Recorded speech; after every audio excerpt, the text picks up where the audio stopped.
We're going to give it just another minute. Still see people jumping on.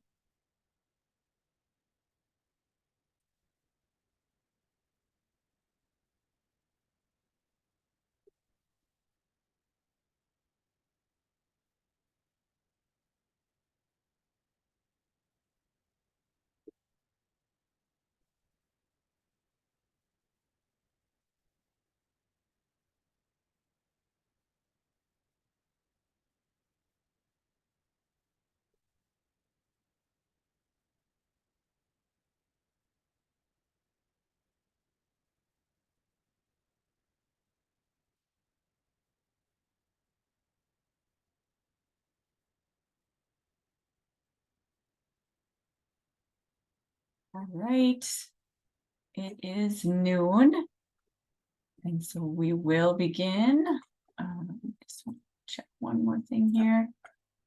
All right. Well, welcome everyone to our webinar on Crop to Classroom, how farm to school programs promote healthy eating.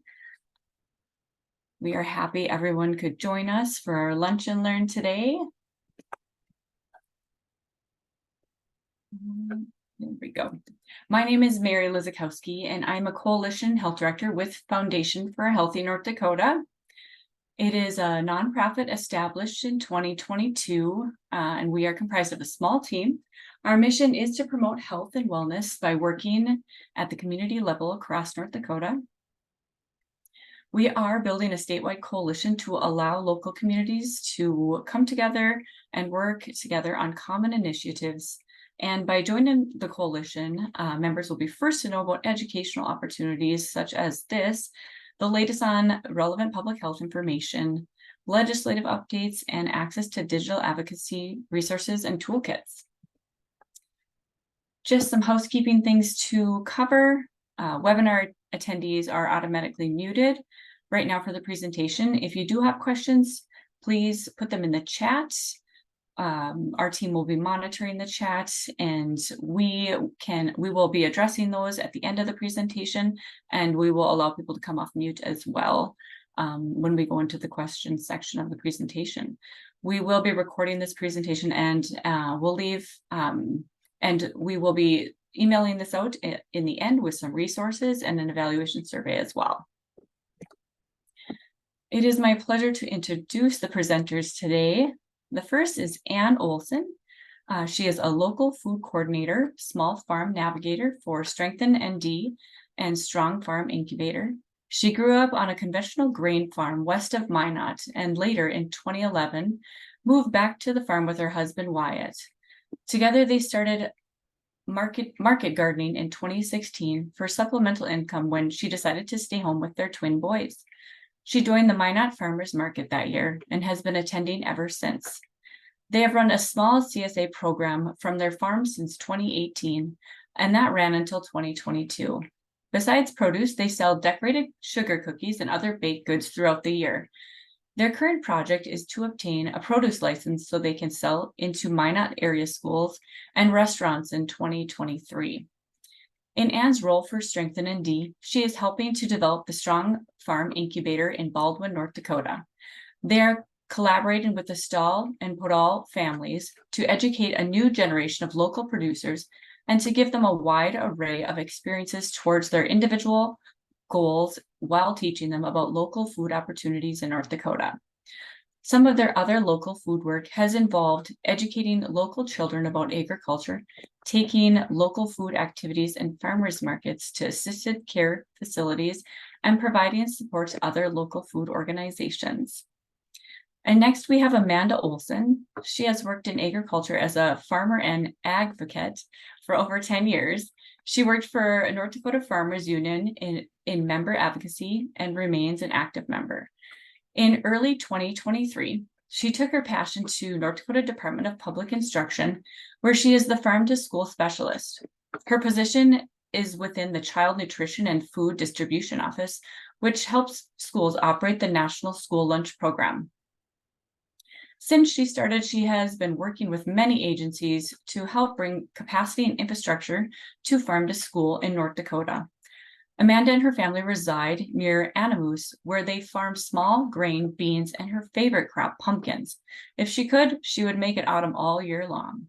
Amanda also serves as vice president of the Animus Elementary School Board. Welcome to you both, and I will turn it over to Amanda. Everyone, I am going to share my screen, so just give me a minute so I can get my PowerPoint on. Hope everybody is enjoying this fall day. Definitely cooler, and I've heard of snow, so I really hope none of you are having to deal with that. Oops. Always takes a second to load. All right, can you hear or can you see everything? Sure can. Perfect, thank you. All right, everyone. Thank you for the lovely introduction, Mary. Like she said, my name is Amanda Olson. I'm a farm to school specialist for North Dakota Department of Public Instruction. And I'm going to talk today about the past, present, and future of farm to school. And then in addition, we'll have our producer's perspective. And of course, we get to hear about that awesome incubator project from Ann. So just a little bit of background about Farm to School. Farm to School enriches the connection communities have with fresh, healthy food and local food producers by enhancing food purchasing and education practices at schools, early care, and education sites. And this lovely picture is a really great indication of all the lovely food that you would be getting at your schools today. So, and that produce on there, and about half of it is local. So farm to child nutrition is a term that is often interchangeable. You'll hear agencies, people call it farm to child nutrition because basically we want to make sure that every child is included. So sometimes you'll hear agencies say farm to child nutrition, but it's also the same thing as farm to school. At the end of the day, whether it's titled farm to child nutrition or we're mentioning farm to school, there's three things that make up that successful program, and that's purchasing local food, education, and having gardens.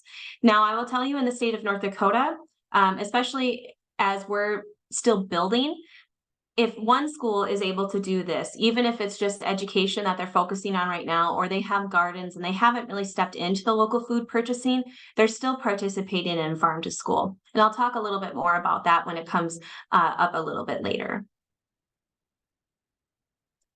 So when we're talking about farm to child nutrition, like I said, I want you to think about it as an umbrella. There's lots of things to consider in farm to child nutrition because at the end of the day, the goal is to make sure that every child has access to healthy eating, right? And we want to do that primarily with local produce. So we think about farm to school. That sits really well in the National School Lunch Program. The USDA Patrick Leahy Farm to School Program works really hard with that. They are basically the funder. They have a lot of great information to help state agencies roll out their farm to school programs. And just like I said, in my office, I work in the Child Nutrition and Food Distribution Office. Our office oversees the National School Lunch Program for all of the schools in North Dakota. So farm to school obviously works perfectly within that.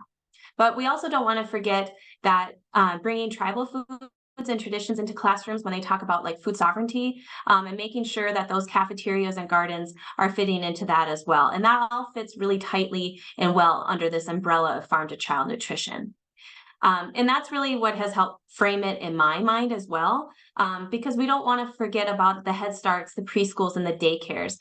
Farm to early care and education is just as important. And often that is the best stepping stone to continue education about nutrition, local food. And so when they come into the school setting, even into kindergarten, they're already knowing where their food is coming from. So often when I say farm to school, I want every child to be included, not just that's in school. So at the end of the day, whoever is operating in this farm to child nutrition umbrella, they're hopefully doing some local food purchases, they're doing education, and hopefully they can do some gardens. With farm to child nutrition or farm to school, everyone wins. All kids receive access to nutritious, high-quality foods. That's the goal. That is the end goal. Enhancing classroom education with hands-on learning. For producers, whether you're a farmer, rancher, or producing various vegetables or fruits, you have the potential for a significant financial opportunity. And it's a really good local economy booster, right? We think about the producers, but we can't forget about what this can do for our food processors and our manufacturers, and in other states where fishing industry is really big. So the producers win really well with this. And because the producers and the kids are winning, it strengthens our communities, it strengthens our school, it can provide new jobs and really create that robust local economy. So as a farmer myself, I have often heard the term that producers are what keep Main Street alive. It's what keep Main Street open. And that's definitely the case when we think about our small towns in North Dakota. Oftentimes, some of the top industries, right, in each small town is farming in some sort of agriculture, whether it is local production with lettuces or fruits and vegetables, or even if it's a commodities. So creating a support system around that is just going to be all beneficial for us. We touch a little bit on the farm to school history. So farm to school really started in 1996 through 1997 with some pilot projects in California and Florida. So really, some states hit that like running, right? We think about Vermont. If you've ever heard of Vermont Feed, you should definitely check it out. They have a well-oiled machine when it comes to farm to school in their state, but they also have a lot more producers that are doing this production as well.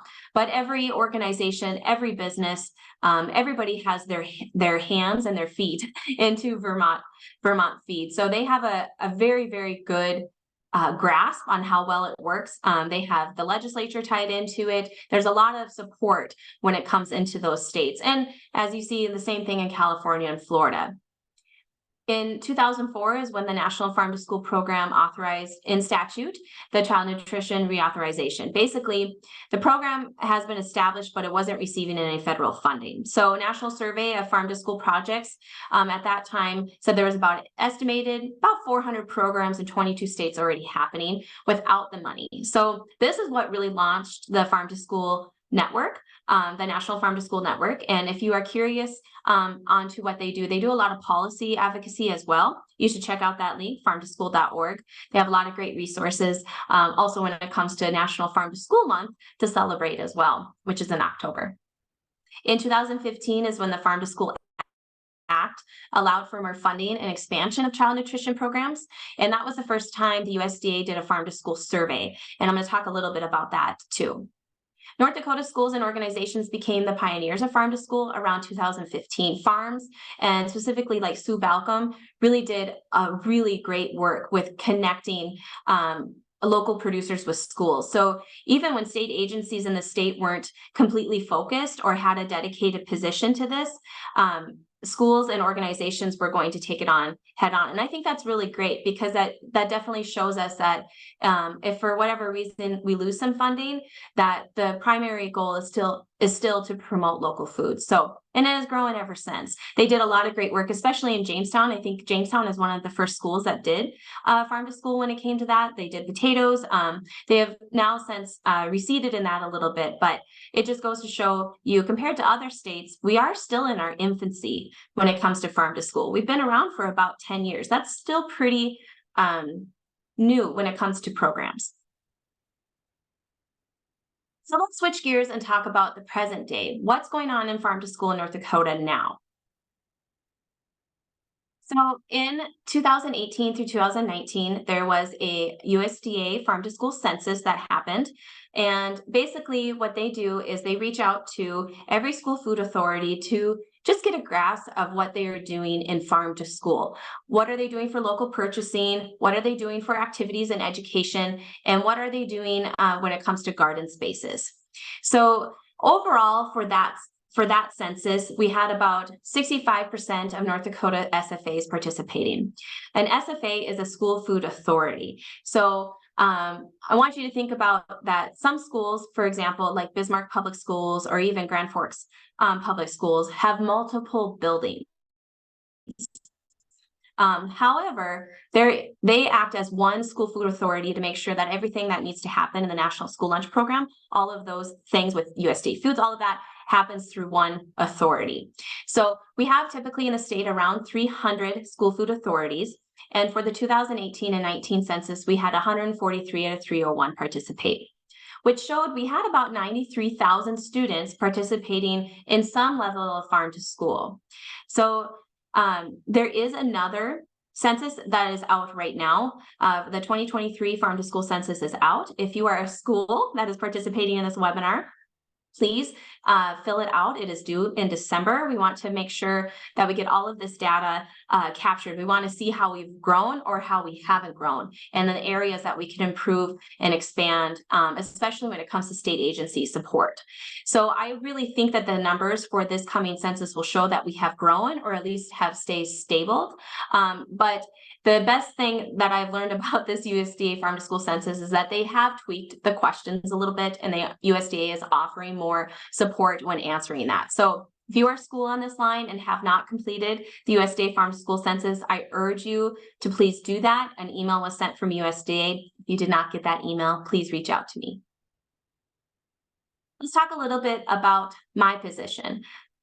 So this is really the first time a state agency has had the absolute dedicated person with the title farm to school specialist. And this came to be because my department applied for a USDA farm to school grant that started in 2022. So my grant is a 4-year grant.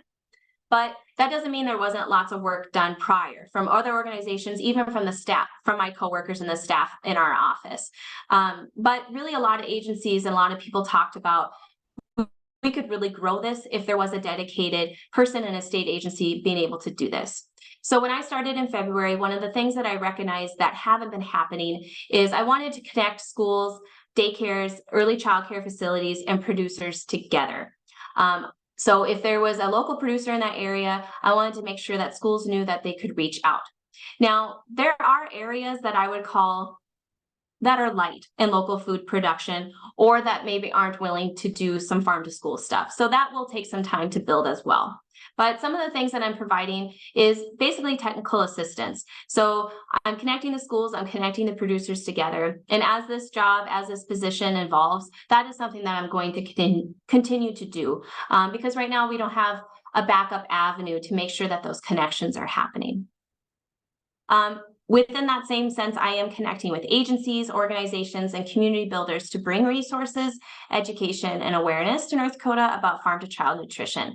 So Ann and I have worked on projects before in the Minot area to help producers get licensed for their produce license. They can start selling to schools and daycares and restaurants in the northwest part of the state.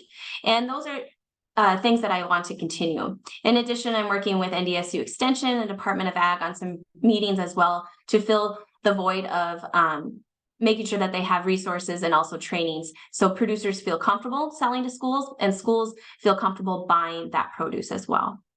And overall, we need to continue to build capacity and infrastructure. And what I mean by that is we also need to have local food options. So we need to do our due diligence to make sure that producers have what they need to start, and also to continue doing that production. So schools want to reach out. Right now, it is hard to think about that every single day in a school that a local food product would be on that lunch tray. I want to attain that, but it's going to take time, and we need more producers to do that, especially when you think about our larger school districts. Thinking about Bismarck Public School, Grand Forks, all of them, they serve thousands upon thousands of meals every day. So to think about that type of level of production that would need to even just have carrots for their salad bar every single day of that week is tough. So we need to continue to make sure we're building capacity and infrastructure so more of those options are available. Some of the projects that North Dakota Department of Instruction have been doing is we focus on Harvest of the Month. This is a project that's been going on for a couple years. The idea with this is offering some nutrition education that's eye-catching to kids. This is the poster for November, has some cute little facts on it. And then we also partner with NDSU Extension for further information. So if the kids have their cell phones, or even the teachers when they're not supposed to, they could quick do a little QR link. But I do send out a monthly email blast to all head school cooks as well with extra information, recipes, things like that to correspond with the harvest of the month. This is a project that I think we will continue. In addition, I think it's something that we can expand on. So thinking about a curriculum and materials for teachers so it can correspond with the food that's being served in their cafeteria. So I think that's something that would be really good to continue and also to increase. And a lot of states do this, and so I'm thinking this is something that will continue to be fun. Other events and programs, October is a really big month as it is National Farm to School Month. So this year, October 11th was North Dakota Farm to School Lunch Day, and lots of schools celebrated with that. In addition, in October, USDA has a friendly competition between states called the Crunch Off. And basically the goal of that is to promote local foods, celebrate National Farm to School Month, in addition by biting into local produce as also for healthy eating habits. So you'll see Farm to School at Bismarck Public Schools. They have their own logo. They have a really detailed program, and those are all the local produce items that they served on October 11th. And they celebrated in both. They celebrated North Dakota Farm to School Lunch Day, and they also celebrated the Crunch Off. The other schools as well did various things during Harvest of the Month and also celebrating National Farm to School Month. Here are the kids holding the t-shirts that say, "I eat local beef at my school." We had the local beef producer come in, talk about nutrition facts with beef, in addition about their family ranch, and the kids loved it. They loved knowing that what they were getting on the tray that day was local. And it was just really fun to see how much they reacted to knowing that what they're eating came from a local producer. In fact, it came from one of the little kids in the picture from their family. So that was really fun. In Botno too, they had their various grades like 9 through 12 serving the meal. They had various points that were local produce, even local bread, things like that, that really, hit home with kids. Some of the other things that we are doing currently right now, like I said, we're doing trainings and webinars. And right now, NDSU Extension, Department of Public Instruction, and North Dakota Department of Ag are partnering for farm to school meetings around the state. We had our first one November 14th on Tuesday in Jamestown. And then we have 4 more between November and December as well. So if you are interested in attending these, I think you should come out. This is a really great way. One of our goals here was to get schools out and producers out to partner them together so they can have a face-to-face meeting with who directly is, maybe even within 60 miles, who is producing in your area. So if you are interested in attending these, they are free. Please click on the link, or I can drop it later too, or in their email blast when we send out the recording, so you can get registered, and I hope you attend. If you are traveling from over 60 miles, you can reach out to the Department of Ag. They are doing travel stipends as well for schools and for producers. So if you need more information on that, please reach out to us. So let's talk about the future of North Dakota Farm to School. So I've been in this position only since February. I'm still learning, especially when it comes to child nutrition. I'm not a dietitian. If I'm going to be quite honest, if my toddler eats ketchup for supper, I call that a win, right? But in the same sense, I truly believe in what farm to school can offer for our state. I believe how the nutrition and the quality is there. And in addition, it is such a great boost for our state. I would much rather put things on my plate that I know that were made from, or that came from a local farm, from a producer, because that connection is real, right? I know exactly where that came from, and I think that's great. So when we talk about the future of farm to school, we have a lot of work to do, and it's not all going to happen overnight, but it is something that we will continue to build on and work on so we can become a state that is proud to say we have this many producers that are doing this. We have this many schools. We just have to figure out where those goal areas are. But thinking in the future, maybe it's a coalition that would help with this. Maybe it's a dedicated website with all the resources and information that makes sure that there's access for all, right? Maybe it is something as simple as a website sign up. I get a lot of confusion from people that say, how do I start a farm to school program? Where do I sign up? Maybe this is something that can help. And these are things that I want you to think about. Whether you're in a school, a producer, or your organization, I want you to think about ways that we can continue to build this, that we can continue to make sure that these connections are happening.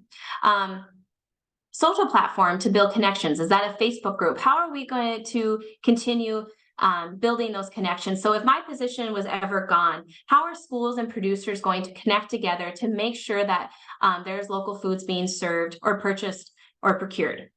So how does that happen if a state agency isn't involved? And Facebook might not be the best place, but just starting to think about how do we make those connections outside of state agencies doing it. We want that to happen forever if something was to happen with funding. Obviously, we want to do more workshops and seminars and meetings so we can create resources and manuals that are helpful and purposeful. Always more money, right? Always more grant funding. So looking at ways of equipment, thinking about equipment, especially if you're a school or you're a producer, what equipment would help you with that? But in the same sense, equipment doesn't matter if there's not a local producer in your area that's willing to sell to farm to school or even has or is even there doing that. So we need to do something in the sense that we need to prop up and be able to give the resources and everything possible so producers can start up. In addition, thinking about what producers need for equipment too. Is that, how do we extend their growing period? Is that hoop houses? How is that going to look? So I want you to think about that. Not that you have to let me know today, but just for future of this, how are we going to continue farm to school and how do we get it to stay? Of course, we are awaiting results from the USDA Farm to School Census. That will happen sometime in 2024. I am very curious to see what has been happening in the last school year when it comes to farm to school and where we can continue to grow. So what I want to leave you with today is I want you to think about what we can do to build for the future of farm to school. What can we do as a state agency to support you? What can we do to help you to get started? And sometimes for me, I think of the easiest way if you haven't been starting in farm to school is me connecting you with a producer. And we can talk all about contracts and all of those things another time, but just thinking about what are the missing pieces and where do we go from here? Thank you.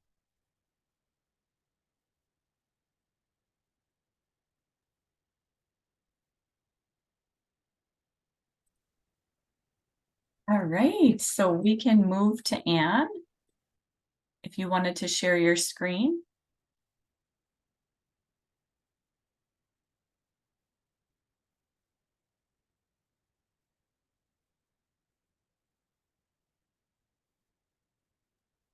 Okay, can you see that? I sure can. All right.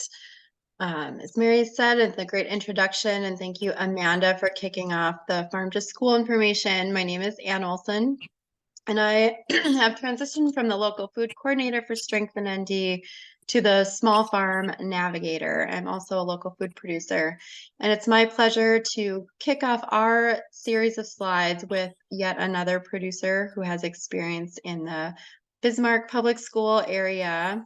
She's also an integral part of Stoll Farm Baldwin Greenhouse and Nursery, and recently has come on as our Strong Farm Incubator liaison and mentor for our future intern students, and also has a background with NRCS. So it's my pleasure to introduce Mary Padal to kick off our slideshow. Thank you, Ann. Hello, everybody. Good morning, good afternoon. And Amanda, yes, that was a wonderful presentation. And it just gives me goosebumps to just think how much North Dakota just continues to grow in this farm to school space. Very exciting. I'm feeling my age sometimes, because when we started talking about this when I was with NRCS about 10, 11 years ago, I had dark hair and now I have gray hair, but that's okay. So again, I am privileged, and believe me, I know that I'm privileged to start off the presentation today for the Strong Farm Incubator. And it takes a lot of different people. And as Amanda was saying, there are parts at the intersection of food to table. And this partnership, Strong Farm Incubator, will hopefully be a piece of that as we try to grow small farm, small market growers of produce. Next slide, please. So as the slides are turning, I can say that several years ago, things just came together, whether it's God's plan, which I believe it is, or the stars, or whatever you might believe, when things just come together. And for the stall farms, we had gotten into the school growing produce and to farmers markets and vendor shows with value added produce. And that's Jared, my son, and his wife Ashley, and their son Emmett. That's their dream, is produce growing of any kind. And we got to know the people here in Baldwin, North Dakota, at the greenhouse and nursery. And it was time for them to retire and enjoy their lives for a while. And so it just seemed like a perfect mix.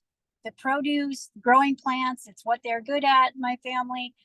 But financially, it was a stretch. And there's 40 acres with this, in addition to the nursery. So that's a big responsibility. And at the same time, I was hearing from Megan Langley Laudenschlager, who created and supports the Strengthen ND nonprofit organization. They're an organization that their dream and their vision is about rural communities and agriculture, but really supporting rural North Dakota in whatever that might be. And food production is just a small piece of that. And at the time this came for sale, my family, not knowing they were interested, but not having the capacity, I was called one day by my son, and he said, "Do you have another partner? Maybe we can swing this." And I said, "I don't know anybody, but I know about Megan, and she knows a lot of people." And I had listened to Ann give a presentation about this an incubator project. Didn't have a name at that time, but how can we grow more producers? And my love for agriculture and producers, that was just something of interest. And so I called Megan, she was interested, and the synergy and energy is there. So what is the Strong Farm Incubator going to be? It's going to be a strong partnership between a producer, the Stall Farms, that has this acreage and made a partnership with Strengthen ND so we can help grow other small producers. We'll be on site with equipment, with mentoring, with coaching, supporting the education units, and we'll allow about up to five participants per year. So this incubator is a piece of your puzzle for farm to school by growing additional small farm producers. Next slide, please.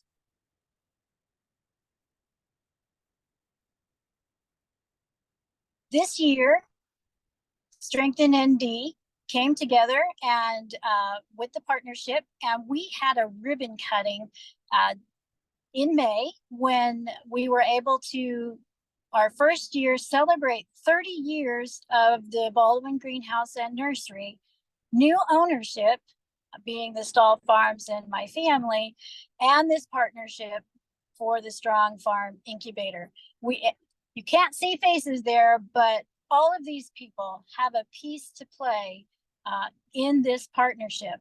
A lot of board members from Strengthen ND, other small farmers that will serve as educators and mentors and coaches, and this land base.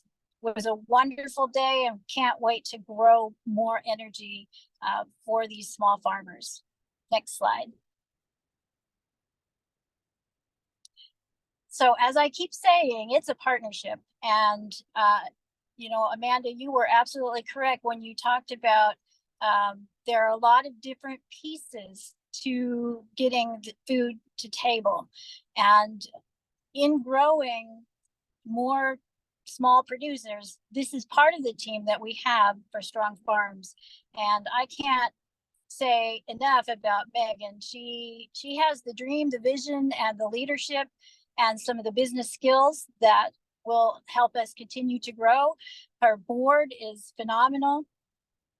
We've got the Stahl family, my family, Ann, who you'll hear from in just a moment, is certainly a big energy behind helping this get started.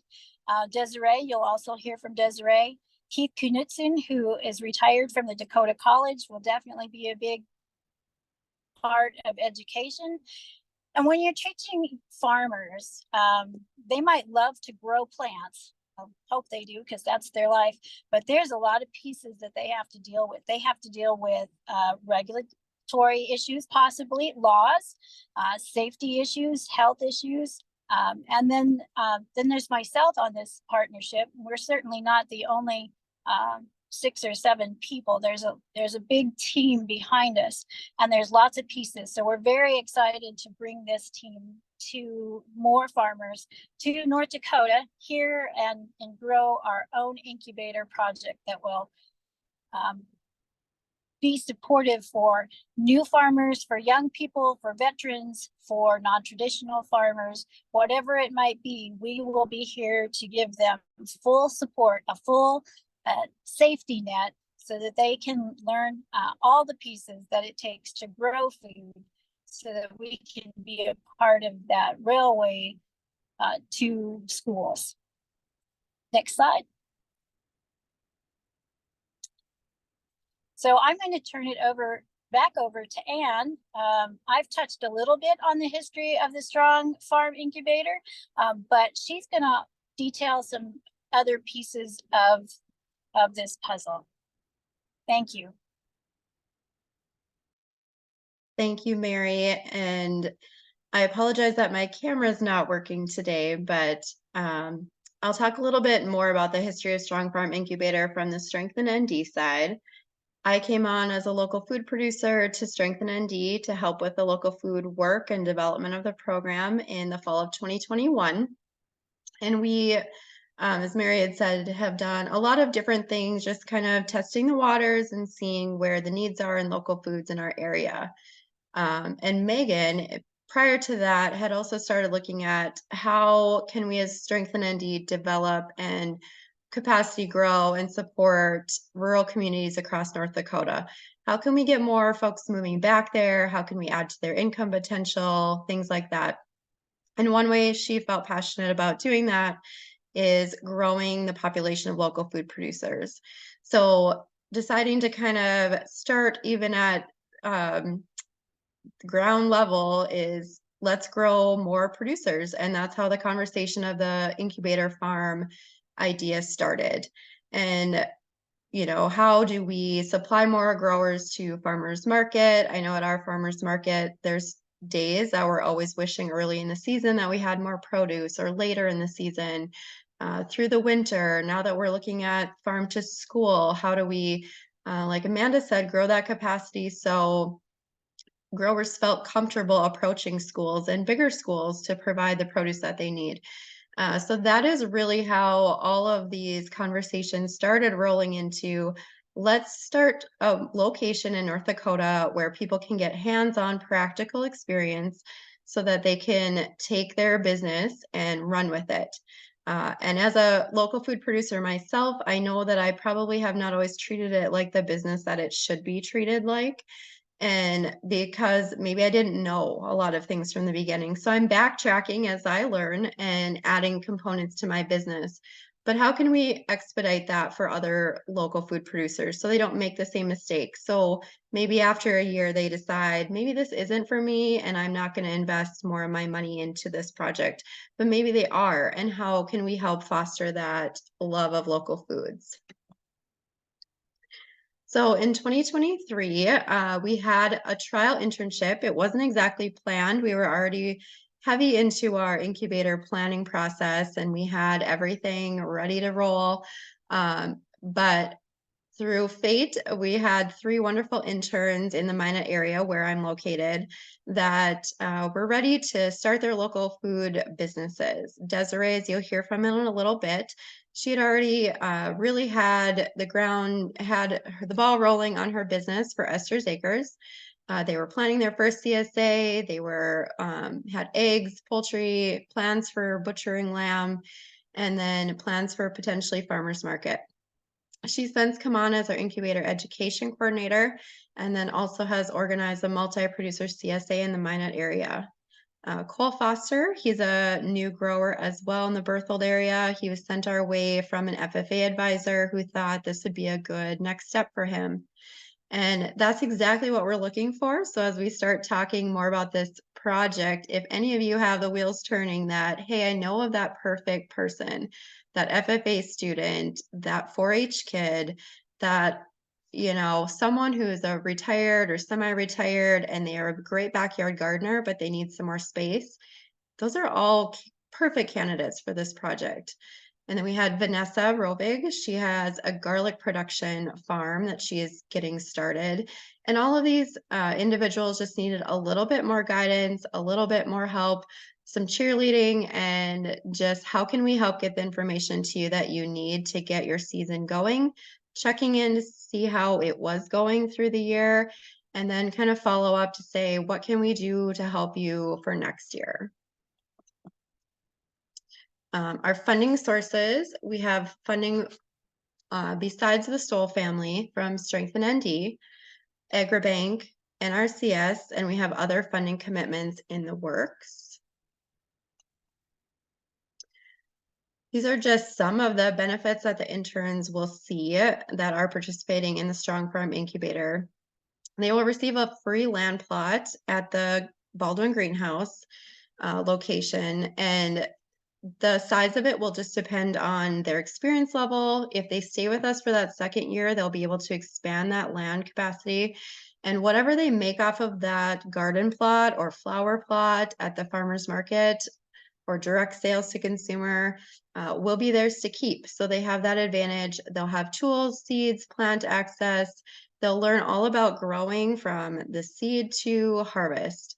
And they'll have mentorship there with Mary and Jared, and then those of us that will be helping with the online courses as well. They will have the benefit of an AmeriCorps position, and so that will help with a housing stipend, especially if they're not from the area, and then an education stipend that they will receive at the end of their term. Education and mentorship, which will also not just be for those 5 interns on site. We are going to be sharing a lot of those courses with others across the state so we can reach out to as many growers as possible, because we know not everybody's going to be able to come to Baldwin, North Dakota for the summer. They'll also, their time with us will include a membership in a farmer's market in the area of their choice. That will be a requirement of the first year so that they get that experience of how to sell at farmer's market. Then in that second year, they can go on and do other things that Desiree will talk about here shortly. This really is a launch point for small farmers. And like my 2023 interns, it's just going to be a unique opportunity for them. There will be the basic curriculum that everyone will learn so that we're not missing those key components, but we'll be able to foster their unique and interests that they have. So if they do have an interest in eggs or chickens or pork, we may not have that space immediately at the incubator site, but we can pair them with mentors and have field trips and have those experiences and knowledge that they can gain while they're there to explore those opportunities.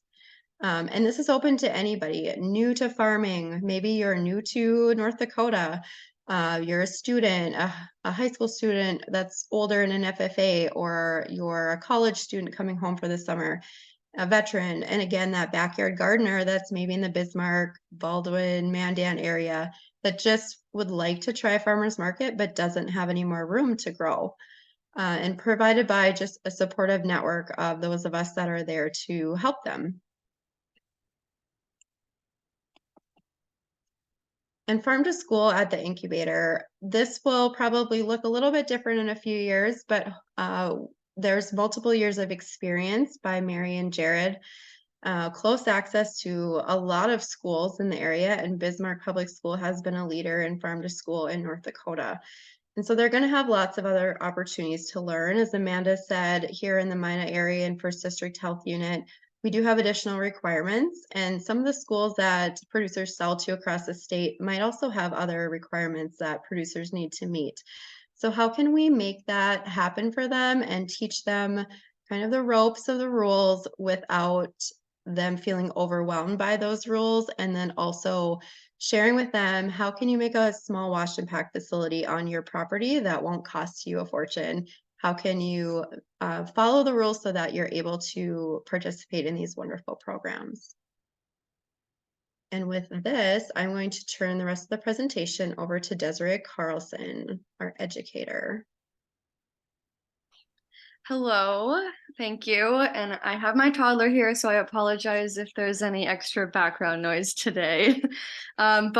So let's talk a little bit more about the actual curriculum. So for the first year, it's kind of broken up into 3 years. The first year, it'll be the hands-on experience with Mary and Jared at the actual Baldwin greenhouse, along with the virtual courses. And those will start right away this coming January, and they'll go throughout the whole entire year. In April, they'll get to the actual farm to start doing their hands-on experience.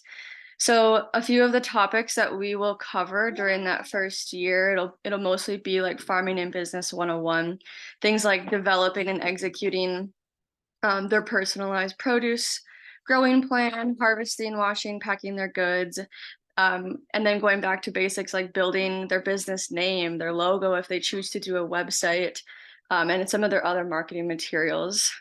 And then, like Ann was saying, we'll have them do farmers market prep and yeah, that kind of stuff where they're required to do the farmers market. After completing their first year, each intern will be invited to choose if they, just a second, if they are interested in moving to the, sorry, here, honey. Here's your mouth. No, I apologize. There you go. Okay. If they're interested in choosing to go to that next step. So like, it's really nice with this program, they don't have to buy the land and waste their money or their time. They get to come into this program with the land that we're offering and figure out if farming is what they're interested in doing. So that second year, the advanced curriculum will be more into like in-depth farming practices, using more equipment, farm budgeting, thinking about starting community supported agriculture, CSA boxes, making their food safety plans, and then ultimately getting into farm to school programs. And then after those 2 years are up, after the 2 years are up, then we'll just help them with mentoring and assisting to get land access. So the intern applications are open now. If you know of anybody that would be interested or a good fit, you can send them our way. They are due on December 15th. We'll notify them if we're interested in moving forward with them on the 20th. And then interviews will start in early January after the holidays. This is how you can apply. We've got the link. I think we'll put that in the chat or send it out with you, Amanda, for the email. But yeah. That's the contact information. Then if you guys have any other questions, you can open it back up to Ann and Mary as well. Wonderful. I can put my slides up next and we can move into any questions that have come in, or I can unmute folks, or you can raise your hand and I can unmute you. I have been putting things in the chat, some of the resources that you talked about, Amanda. Second here.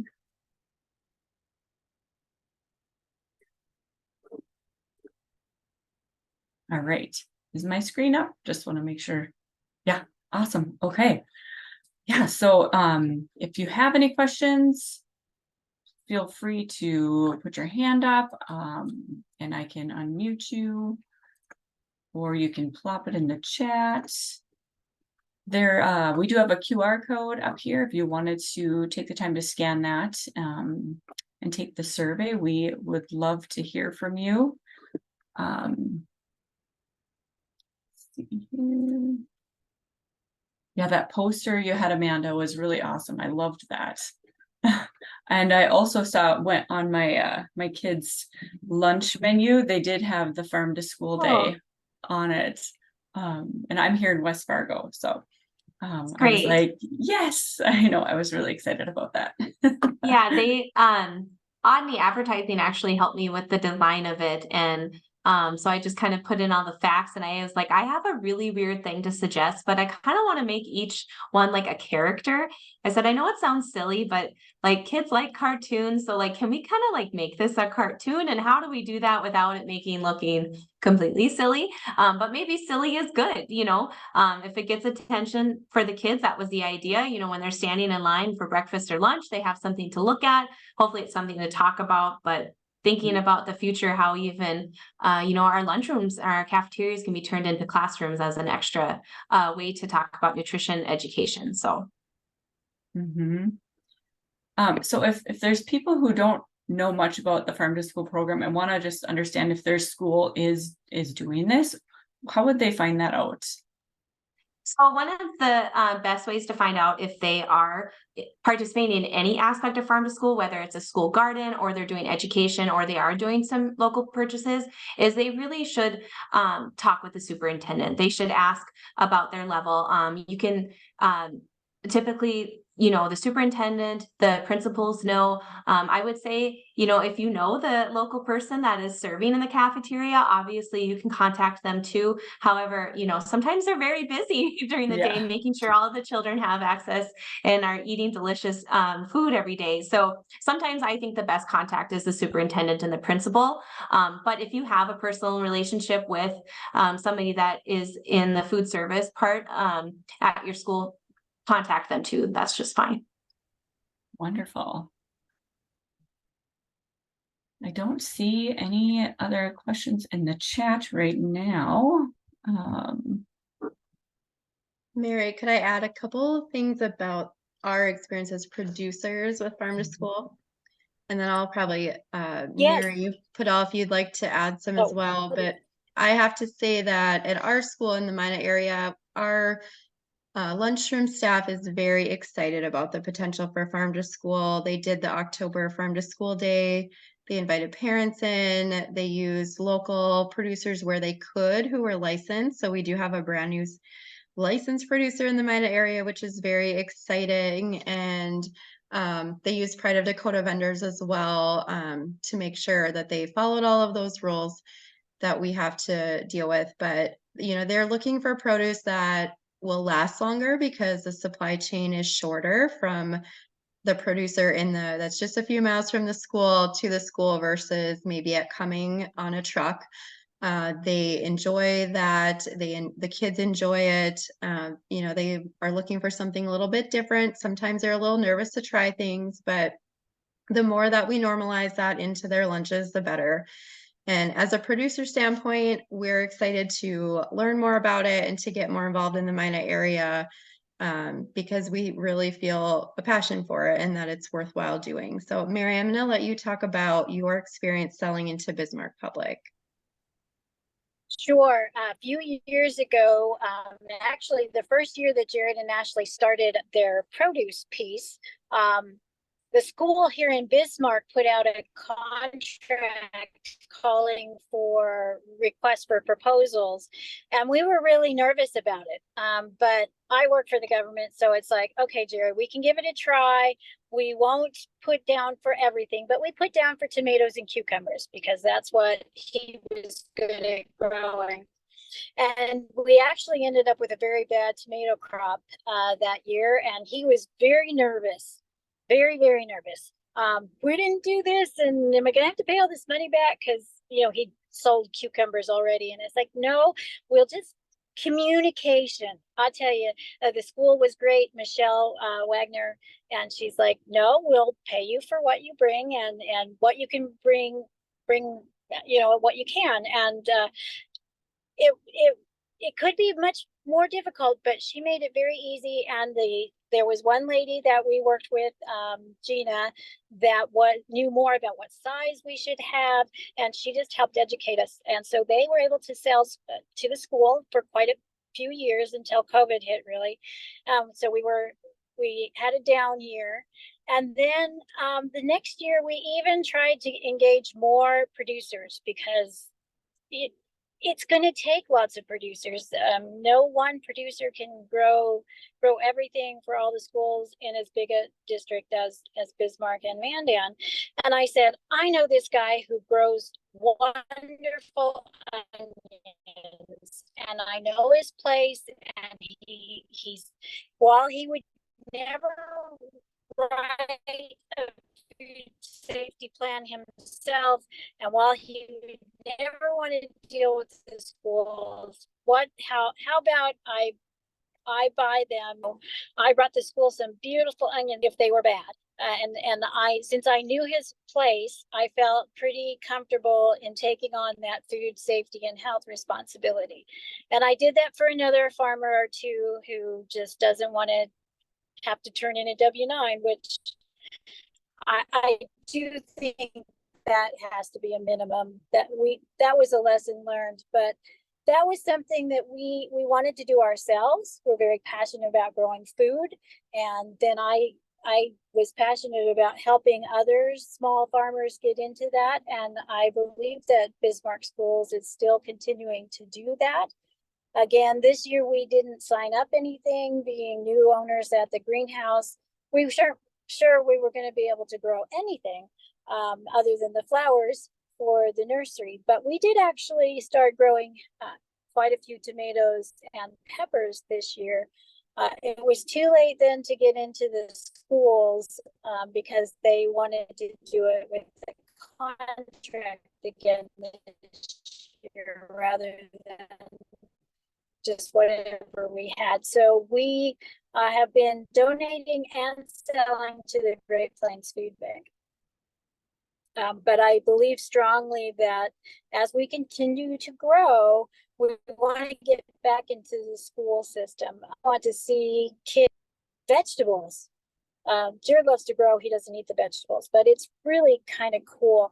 But the second that was really interesting is we kind of said, well, we got this farm, let's do some agriculture education. And that has just been wonderful when we can get it scheduled around the weather and school activities. We've had, one year we had, I think, about 350 kids out at the farm over a couple of days. And some schools, you can really tell that their parents, and it's just a fact, maybe a little wealthier, they eat a little better, they talk about vegetables. And then there's some schools and some classes that probably aren't quite as wealthy, and they're not eating as healthy. That's just my observation, right or wrong.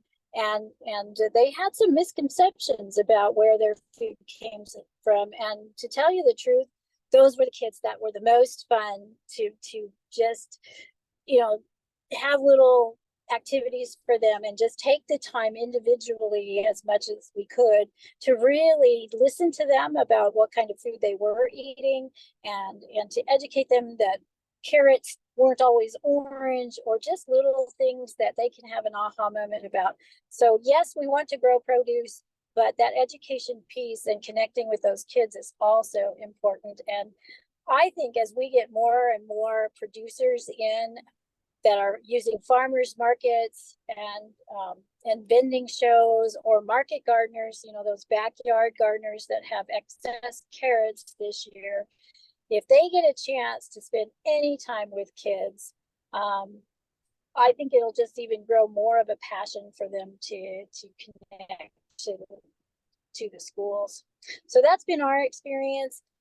We look forward to getting back more produce now that we know, well, we hope, it was beginner's luck, but we do think that as our family, we can do the Stall Farms produce and the Baldwin Greenhouse and Nursery, and get back to our own produce, as well as being supportive of other new farmers. So lots to look forward.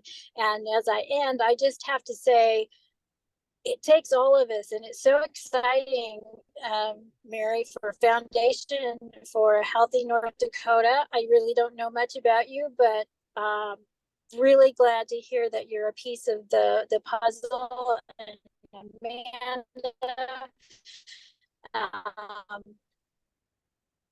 I will share one story, one very quick story. So as NRCS, I met with Melissa Sobolik about 10 years ago. About the same time I was meeting Megan through meetings and so forth. And we recognized that North Dakota was not doing every market gardener to our was really do right and feed people. And the statistics in North Dakota at that time were, and they may still be very similar. We still have hungry children, and I started working with tribes and other USDA agencies. We really started talking about tribal sovereignty and non-traditional foods that they use, and started helping tribes. But we're still not feeding everyone. I mean, tribes are doing a lot, but they need a lot more support. But so does every single school. And so that became something of interest to me as we grow. And I've just watched how these pieces are just slowly coming together. And I digress just a little bit, but meeting Melissa Sobolik of the Great Plains Food Bank, we did a report together, and we brought people in and we talked about all the different pieces and the gaps. And I think, Amanda, you mentioned there are some gaps. And of course, small farmers having enough producers to produce the food and having the resource for them is one. The other real glaring one is distribution. Is there might be farmers around Bismarck, and then there might be farmers around Fargo and Minot that have those skills, but there's a food desert over there in Lignite and Crosby, and how we just have to have the support statewide for all of those little towns. And I'm just very excited with what I heard today from you and from everyone, and so glad to be part of it. So thank you very much. Wonderful. Yeah, we're so thankful that you, Mary, Desiree, Amanda, and Ann could be here to just share all this amazing work and information. I really love what you talked about, bringing the students out, because I can just picture my kids just running around grabbing carrots and eating them, and I can just and just learning. I love that. So what a cool experience for everyone. So thank you all for joining us today, and to the presenters.